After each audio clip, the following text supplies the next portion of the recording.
Welcome back to Brotherhood and Banter. And as we promised, we got a special episode for you today. I'm Mark. And I'm Joey. And with us today is my friend Billie Maston Yoham. So Billie is a member of our stake, the Heath, Texas stake. And I asked her to join us to share her conversion story. And I keep saying this every time we do this, that it's a unique story, but everyone has a unique story. Everyone has a unique conversion story. But when you hear Billie's story, it's very interesting. And so before I have her share a little bit, I want to read a little bit about. I want to give you a bio of Billie. So give me a second. Let me read this for you guys, okay? So Billie Yoham is a forensic DNA genealogist, a naturopath, doctor, and former professional chef and caterer who owned Fairy Tales Cakes and Catering. Convert of 17 years to the Church of Jesus Christ of Latter-day Saints. She is the devoted mother and advocate of an adult son with multiple disabilities. Her genealogical forensic work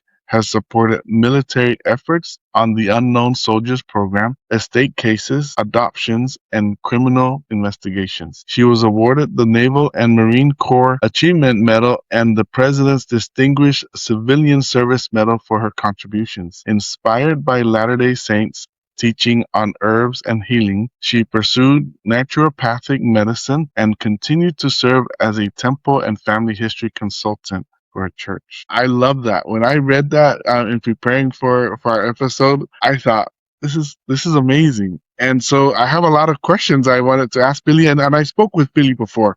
I think 2 years ago, and then again earlier a few weeks ago, and then when I called her, I said I want to have you come on our podcast, and she agreed, and I said okay, awesome, I love it. And if you hear the things that she has, it's amazing. She's already shared with us a few things, but let's start from the beginning, Billie. Okay. Tell us about where you grew up, how you grew up. Were you religious? Let's start there. So I grew up largely in Texas. Again, I grew up, I was born into a family that didn't appreciate me. So I spent the majority of my life in foster care. It was very unstable, going from home to home to home. Many of the foster care homes at that time were like the Pentecostal religion, but that didn't really resonate with me. So I do not have memories of a mother playing games with me or a father interacting or reading a story. Just remember being passed around, trying to be as invisible as possible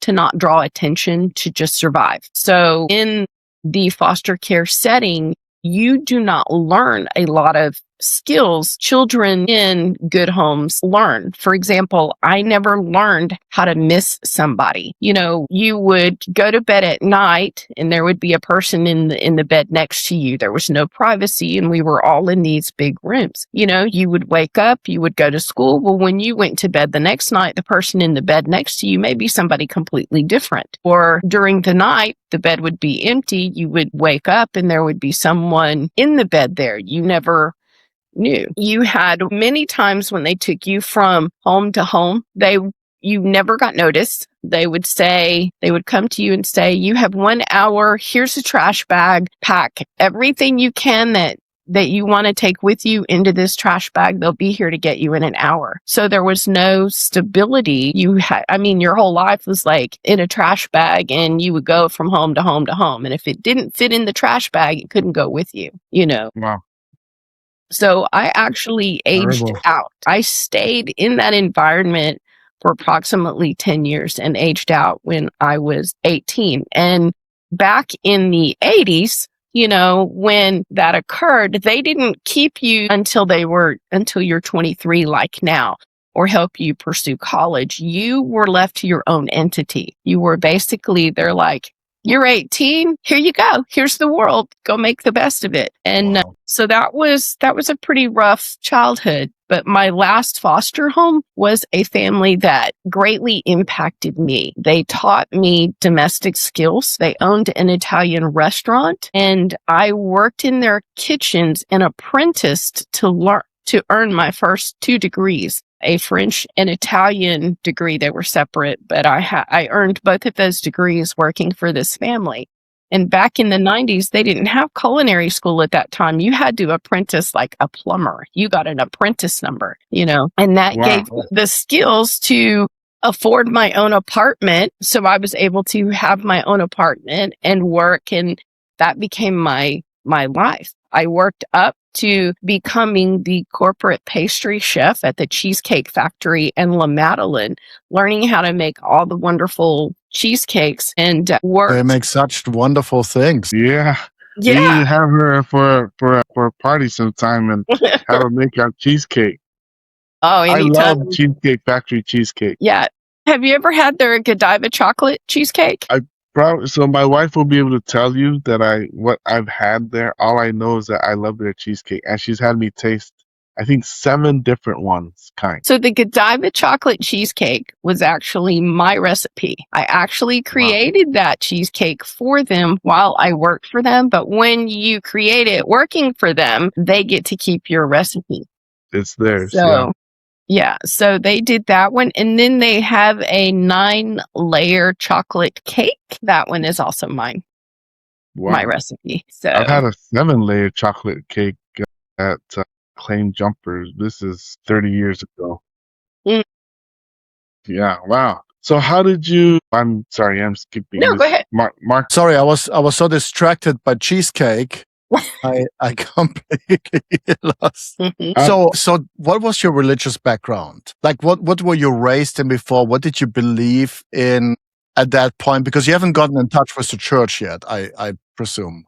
No, I didn't get in touch with Yeah. the church until I was literally in my 40s. I grew up. So how did you find the church? I was tricked. I'm going to say that. I had, I'm going to back up before I answer that question and answer the one about religion. I did not have a steady religious background.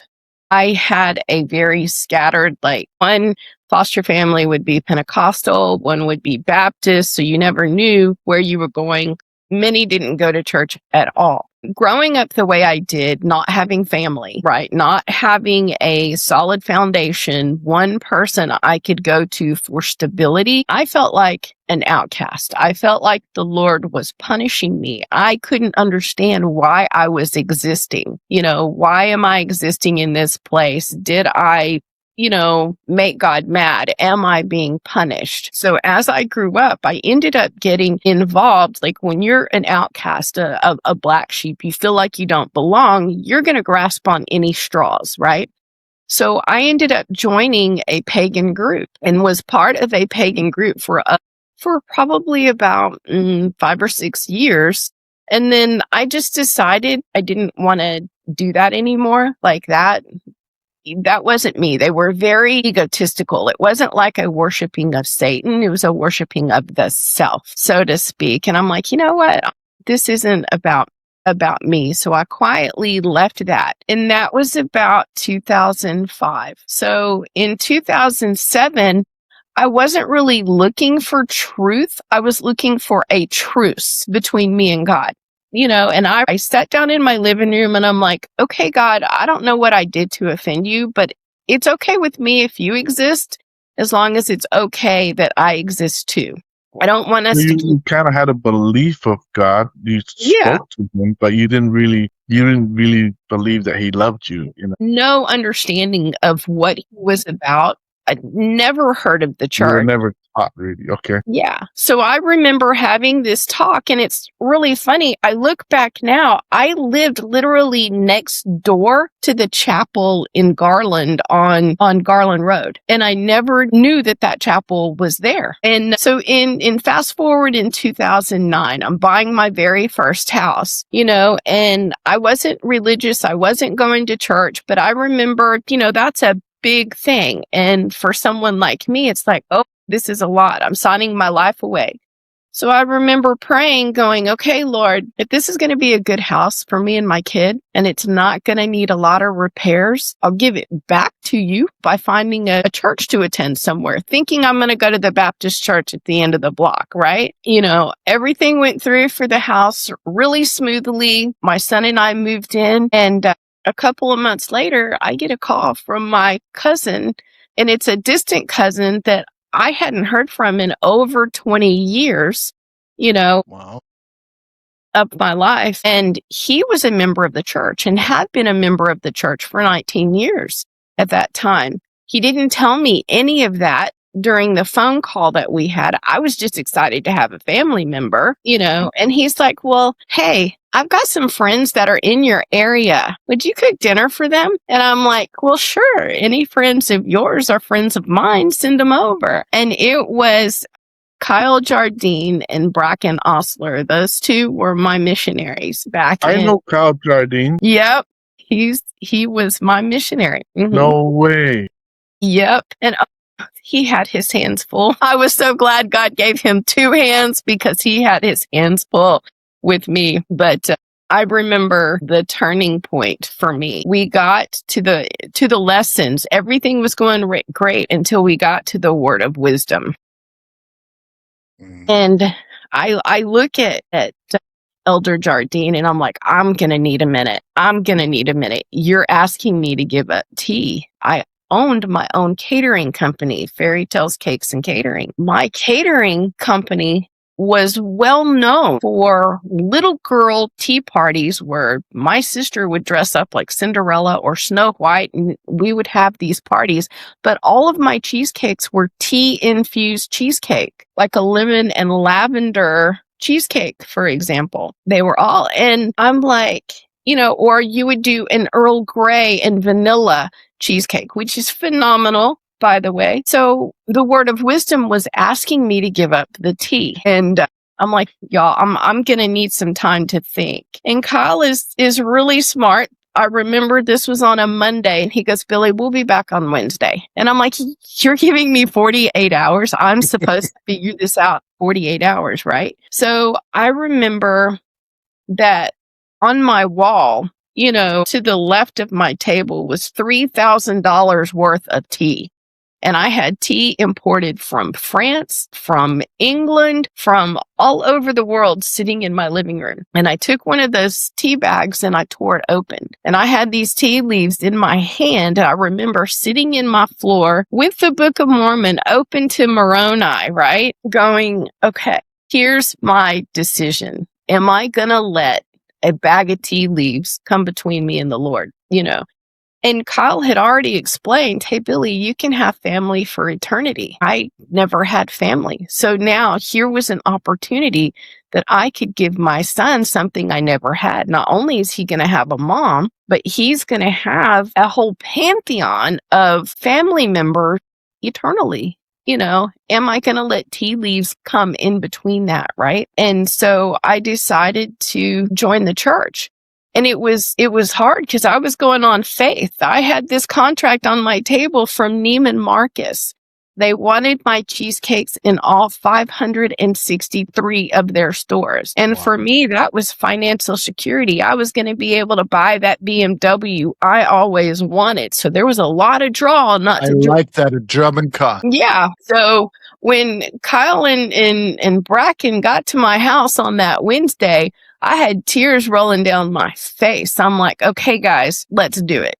And they helped me put $3,000 worth of tea in the trash can. I couldn't give it to my neighbors and friends if it impeded our spirituality. It had to go in the trash can. And I think that was my biggest moment of going, okay, Jesus, I'm going to accept you as my father. Here's the biggest thing I can sacrifice for you. Here you go. And what a leap of faith. It turned out to be the right decision because, in 2009, 563 stores. Neiman Marcus today has 6 stores in Texas and 33 stores nationwide. Who had my back, right? When I look at that now, and I have 2 more degrees later, right?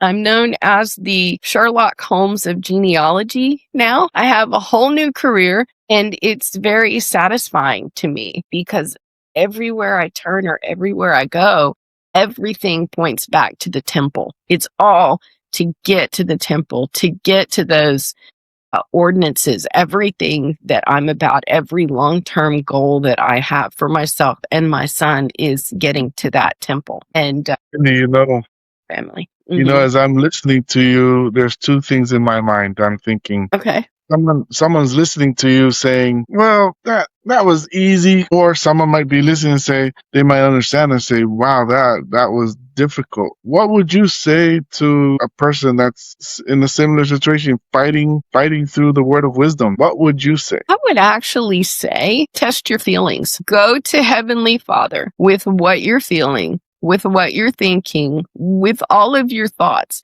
Ask him questions, because I promise you, he will answer you. You know, if you want to know what the Lord thinks about you, ask him.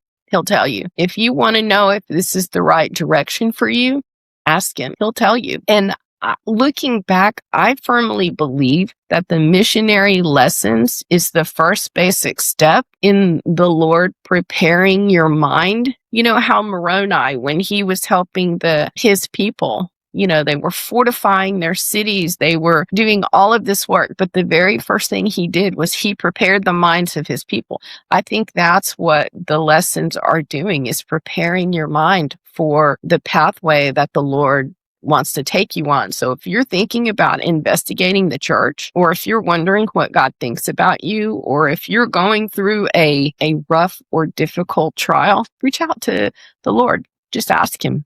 He'll answer you and let you know. Test that theory. I like that. Test that theory.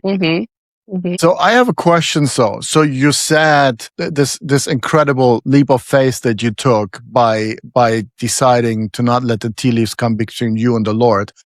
However, that sounds to me that there must be an earlier place where you already decided, oh, this is the true church. You know, if I understand you right, because my testimony of the church, it truly was a leap of faith. I knew that the Book of Mormon was true, because in the Book of Mormon, it talks about the Gadianton robbers, and it talks about the secret combinations and the secret things that people would do. My experience in the pagan religion or cult or whatever you want to call it helped me know actually that the Book of Mormon was true, because there was coincidences between the two sides that it's like, hey, wait a minute, this has some merit to it with everything I experienced in my life over here, with everything that I have interacted with. Wait, this has got to be true. So I went based on the Book of Mormon being true more so than the church itself. I didn't have my testimony of Joseph Smith yet. That didn't come later. My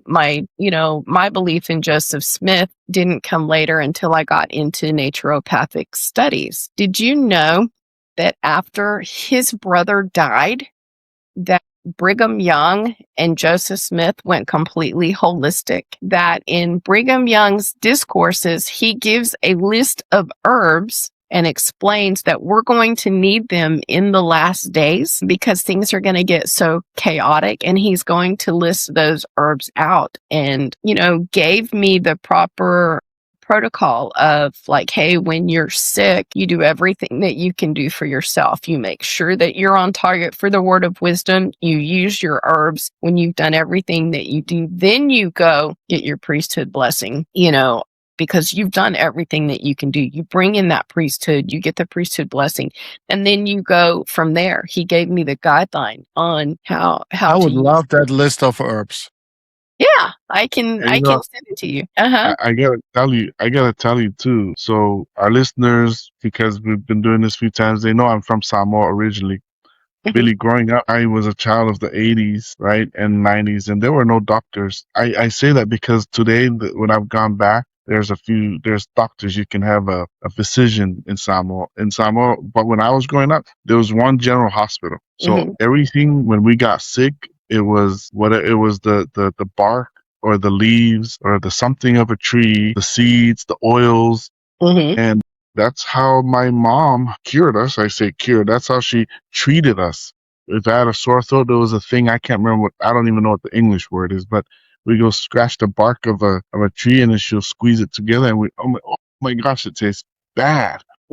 But that was what we did, and we had everything an earache. that's bad. And she would use it into our ears. So yeah, I totally understand what you're saying. I am, even today, I'm not against modern medicine, but I do all that I can to take all my natural oils I take oil of oregano on a weekly basis. Reading Brigham Young's discourses actually gave me a better appreciation for the word of wisdom, because it said in there that herbs, right, are for the use of men, and we're to use those prudently, which means with skill. And so I'm like, okay, I love so it. it all came together. So here I am when I went through my chef courses to become, an Italian and a French chef. I learned nutrition. My minors were in nutrition. Coming forward into forensic DNA, I can drill down to that DNA. For example, in your DNA, you have these little tiny telomere caps that's on the end of each DNA. So as you age, as you go through stressful periods, these telomere caps can shorten. They can become tight. You start aging harder. You start having a more difficult time getting the cortisol and the extra negative energy, out of your body. But 1/4 teaspoon of lion's mane has been scientifically proven to strengthen and repair those telomere caps. So just 1/4 teaspoon of lion's mane somewhere in your food during the day, sprinkle it into a soup, which is an extremely tiny amount, can strengthen and repair those telomere caps physically on your DNA. That's So I'm awesome. definitely gonna add that to my regimen. Yeah. I'm a big fan of herbal solutions. Me too.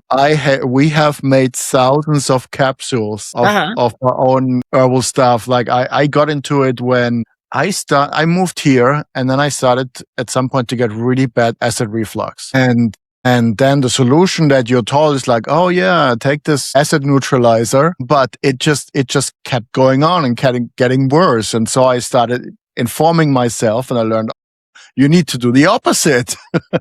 Right. You need to increase the acidity in your stomach so the muscle closes. Mm-hmm. And that was kind of the beginning for me. And so I was able to resolve that issue for me. And I was like, okay, well, I want to learn more about that. Now, I'm by far not a professional like you, but I really appreciate the power in all the wonderful herbs and plants that God has provided for us. There's a herb for every illness in the world. I really Yeah, believe that. I agree. I stumbled into that degree. I'm going to be honest. I had finished my genealogy degrees, my associates and my bachelor's, and my grades were so high. I was given 2 internships, and one of them was working with the Unknown Soldiers program. That's how I got into it. That was where I received those 2 medals, and they said, well, Billy, we can give you, $500. We can give you a forensic certification. I wanted the forensic certification, and I'm like, I'll take that. And then when I finished the forensic certification, they said, if you go to school 9 more months, you can have your naturopathic doctorate. And I'm like, what's 9 months? Let's do it. We're already this far, right? And I started out egotistically doing it because I wanted the DR at the end of my name, and that was the fastest avenue to get it. I was very, egotistically driven at that time. Hey, you know what? I got this. I'm the genealogy, the Sherlock Holmes of genealogy. I'm going to be in the top 5 genealogists in the world. That was my goal until I figured out I'm going to get there anyway, because the people ahead of me are eventually going to croak, right? I mean, they're going to go, I'm going to get there. So when it came to the naturopathic studies, I had, several years, I had a friend that I met when I was buying a car. And this friend was from Beijing, China. And they said, hey, will you teach me English? Well, going through my genealogy degrees, one of my minors was English. The other was paleography, which was ancient languages. And I said, sure, I have a minor in English. I'll teach you. So I taught them English for 3 years, and in return, they gave me recommendations for Chinese-based doctors.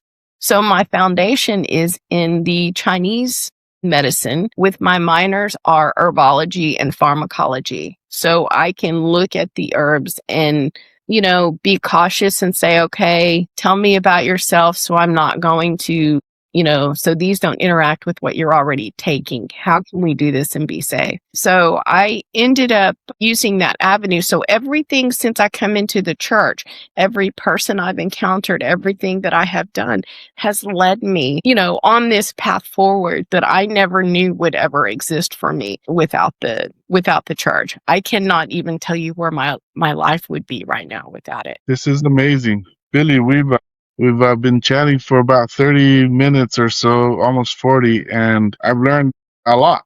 And but one more quick question for you. So you said your missionaries were Elder Jardine and Elder Bracken. Is that Flinton? Bracken Osler. Osler. Oh, okay. I knew of Bracken Flinton, and he was also serving almost same time as Jardine. That's amazing. I'm still connected to Elder Jardine or Kyle Jardine. He's got three kids already, I think. Right. Did you know he was present at my baptism, but also exactly a year later when I went to the temple for my endowments? I was interviewed. I can't remember the state president's name, but he goes, "Billy, is there anything I can do for you?" I'm like, "Yeah, if Kyle Jardine is still in the area, can he come to the temple services?" He often sees people get baptized. He doesn't often get to see it go full circle, and thus people receive the temple blessings. And he was actually at my endowment session for me when I went through the temple a year later. Mm-hmm. President Ward. That was the... Yep, that's who that was. He was the police officer. Mm-hmm. Yeah, police. Yeah, that's... Man, thank you for being with us today. Billy, thanks for sharing that unique story. Again, it's everyone that we talk to has a unique story, but this was a little bit different how you came about and your background as, when you said that you weren't really appreciated as a child, it kind of led you to finding the gospel, and your experiences taught you to seek God. Well, Those are my words. when I look back on my life now as an adult, I can see all the ways that the Lord was guiding my life. And I like to think that maybe I was so special that he wanted to raise me himself. It does say in our scripture that God is a jealous God. So maybe there's something about me that I don't know yet that I won't know till we get back where, I want to take her on this weird journey. And each time I thought the Lord was punishing me, by not having a family or giving me a child with a disability, I learned it was in fact the opposite. The Lord gave me my son with a disability because he knew I would move heaven and earth to make sure that kid got what he needed, that child would be safe, that I would give him the mother I always desired to have. And so I'm like, okay, the Lord did see something in me. He did, the whole thing has been preparing me for, and I don't know what all of this is preparing for me, next, but, I do have enough faith in the Lord to trust him, and I know that the other ordinances that I need, the Lord's going to bring those about in my life. I just have to sit back and breathe and wait for his timing because it never happens in mine. That's great. That's crazy, amazing faith. Mm-hmm. Great job.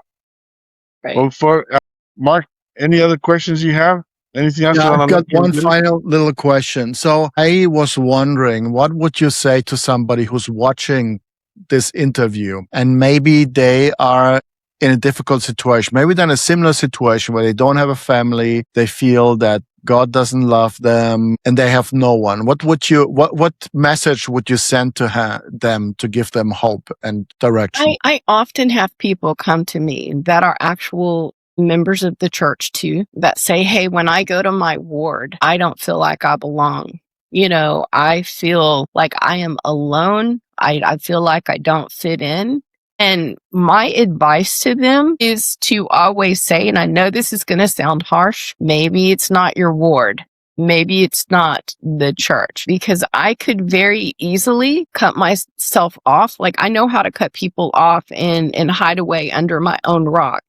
And sometimes we don't reach out. So I'm going to say, muster every tiny little bit of faith that you have and say hello to one person at church or say hello if somebody's looking to investigate the church. I often hear that the Lord will, prompt a missionary to invite someone to go with them that lives in that local area that's close by, so the person they're investigating will have a friend or know somebody so they're not there. Reach out to your bishop. Reach out to your ministering brothers and sisters. I have to say my bishop and my ministering brothers are my biggest support. If I call my bishop, he's going to act. If I call my ministering brothers, if I need something like, I can't get up into my attic to get my AC filter, can't get the door open, they'll come and they'll get that door open. They'll get the AC filter changed out. They'll do the things I can't do in that respect. But they also bring the priesthood into my home. My son has the Aaronic priesthood. But there is something about when these gentlemen come to my home, or they come to visit with their spouse and things, you feel that difference of that priesthood coming into the home. At least I do. So if somebody was investigating or somebody was struggling, I would say 2 things. Reach out to somebody in your ward. One person is all it's going to take to help you feel like you have a friend. And number 2, test the theory. Test the theory. Go to God. Ask him what he thinks of you. Ask him where he's directing you. Tell him what your heart is lacking or how you feel. And I promise you, he's going to respond. Awesome. Thank you. I Thank love you. that advice. Yeah. Thank you so much for coming and being willing to share with us your life story. Yeah, no problem. And, Life story and conversion story. yeah, feel free to contact me outside and I'll be happy to give you that list of herbs and, a little bit about the naturopathic side if you need anything, I'm always here. But thank you for having me on your show. Yes. If you ever Thank you. want me to come back, I'll be here. I think we might have to do a different conversation on the other things, on DNA, Yeah. forensics, and so let's do that. Thank you again. You're welcome. We'd like to thank Billie Yoham for joining us today. As you guys noticed, we're missing Jake again. Jake's been having some things. He's working on some things right now, so he's out. But thank you, Billie. Thank you, Mark, for being here. Mark, you want to close us off? Well, if you like what you saw today, if Billie's story inspired you, or you know somebody who would be helped if they could listen to this story, please share, please subscribe. That's why we're doing this, is to bring out hope and good energy into the world. That's, I think, what we really need more of, especially in those times. So share, give it to a friend, and just wait for the next one. It's only getting better. Until next time. Bye. Bye-bye. Bye.